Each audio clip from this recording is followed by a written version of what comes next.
আমি জানি না 2024-এর আগে এই ভিডিওটা তোমাকে দেখাতে পারবো কিনা।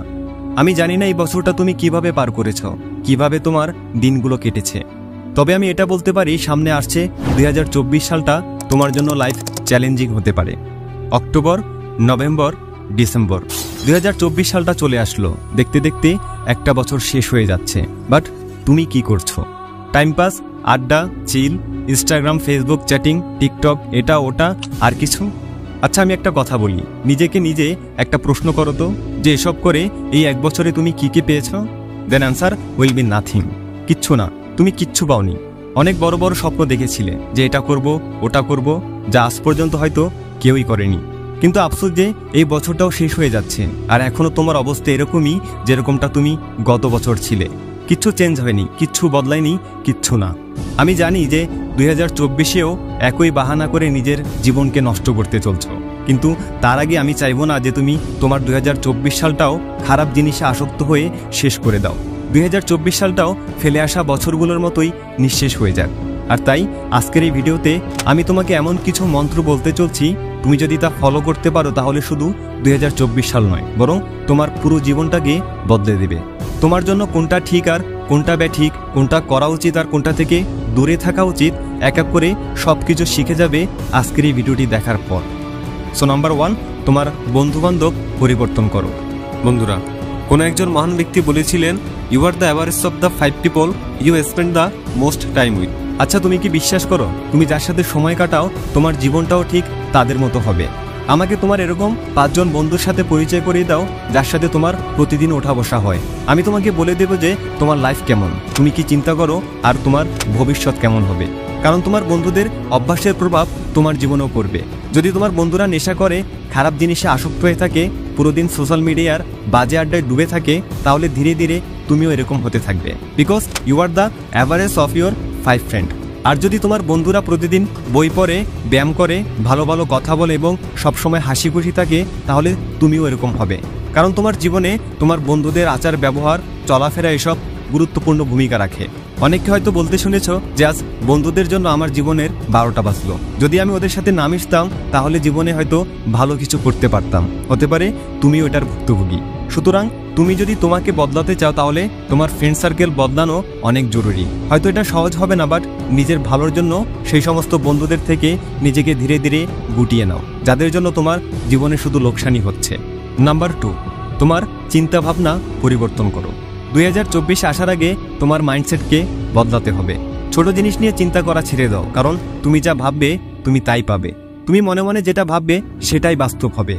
একটা গল্প তোমাকে শোনাই, তাহলে এই মাইন্ডসেট ব্যাপারটা তুমি বুঝতে পারবে। এক শহরে সুন্দর একটা বাড়ি ছিল, এমন এক বাড়ি যেটা মানুষ দেখলে প্রশংসা না করে পারত না। একবার বাড়ির মালিক একটা কাজের জন্য শহরের বাইরে যায়, আর কিছুদিন পর যখন উনি বাড়িতে আসে তখন দেখে ওনার সেই সুন্দর ঘরটা থেকে ধোঁয়া বেরোচ্ছে। আরও কাছে এগিয়ে যাওয়ার পর দেখে আগুন দেখা যাচ্ছে, ওনার সেই সুন্দর বাড়িটা আগুনে পুড়ে যাচ্ছিল। এত সুন্দর বাড়ি জ্বলছে দেখে উনি চিন্তায় পড়ে যায়। উনি বুঝতে পারছিলেন না যে এখন কি করবেন, কিভাবে ঘরটাকে বাঁচাবেন। উনি মানুষের কাছে সাহায্য খুঁজতে থাকেন যে আমার বাড়িটা যেভাবে পারেন একটু বাঁচান। ওই সময় ওনার বড় ছেলে ঘটনাস্থলে আসে এবং তার বাবাকে বলেন, বাবা হতাশ হবেন না, সব ঠিক হয়ে যাবে। এই কথা শুনে বাবা অনেকটা রেগে গিয়ে বললেন, কিভাবে টেনশন করব না, আমার এত সুন্দর বাড়ি পুড়ে যাচ্ছে আর তুমি আমাকে বলছো টেনশন না করতে। তখন তার ছেলে তাকে বলে, বাবা মাফ করে দিবেন, একটা কথা আছে যা আপনাকে আমি বলিনি। কিছুদিন আগে এই ঘর কেনার জন্য অনেক বড়লোক একজন মানুষ এসেছিল। তিনি এই বাড়ির মূল্য 3 কোটি টাকা বলেছিলেন।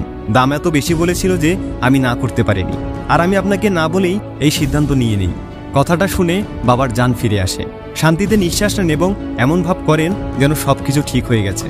এমন সময় ওনার আরেক ছেলে এসে বলে, বাবা আমাদের বাড়ি পুড়ে যাচ্ছে, আপনি কিছু করছেন না কেন?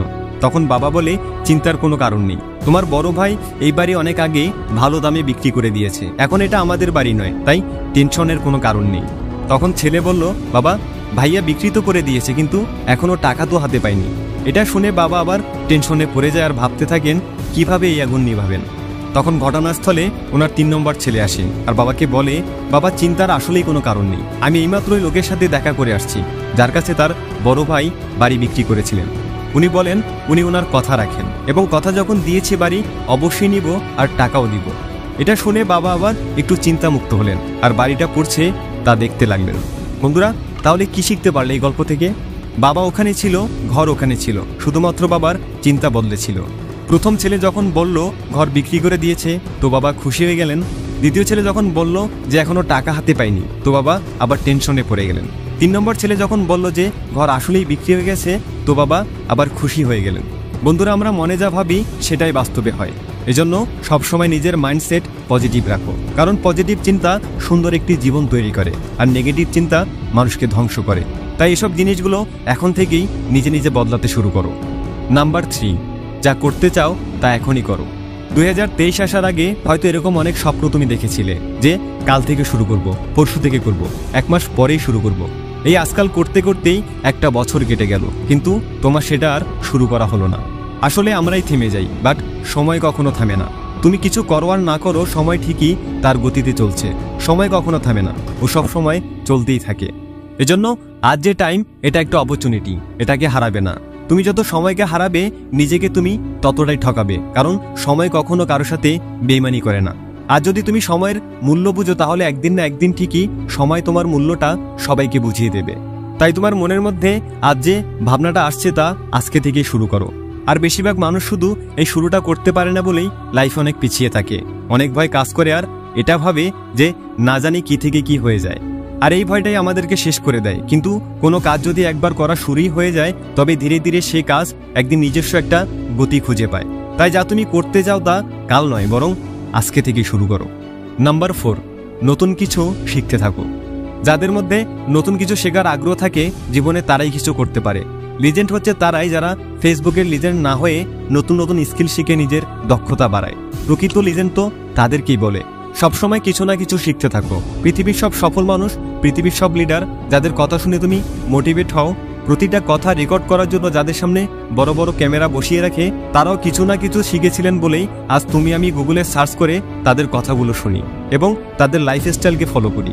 হতে পারে সেটা শাহরুখ খান, হতে পারে সেটা বিল গেটস অথবা ওয়ারেন বাফেট।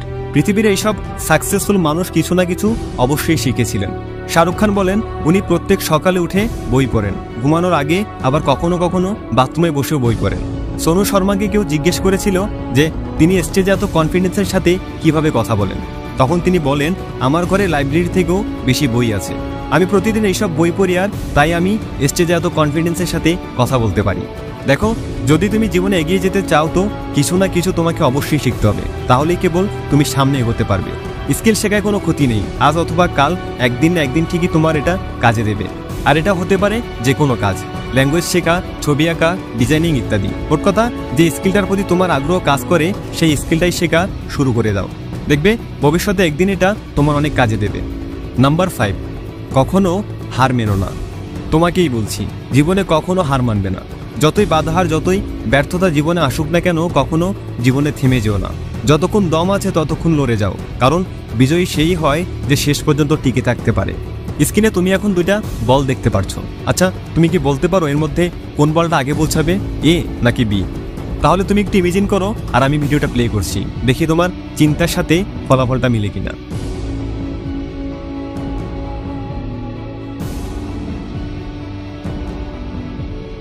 তো বন্ধুরা, যেরকম দেখলে দ্বিতীয় বলটি আগে চলে গেল।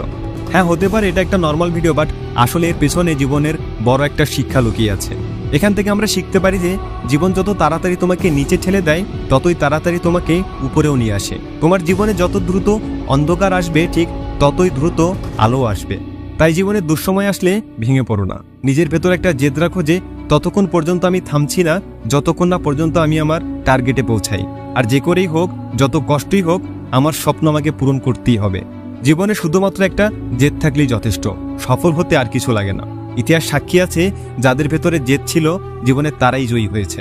এজন্য জীবনে কখনো হার মানবে না। আই হোপ তুমি 2024-এ ভালো কিছু করবে। দেখো, ইউটিউব হয়তো আমাকে আটকাতে পারে, বাট তোমাকে নয়।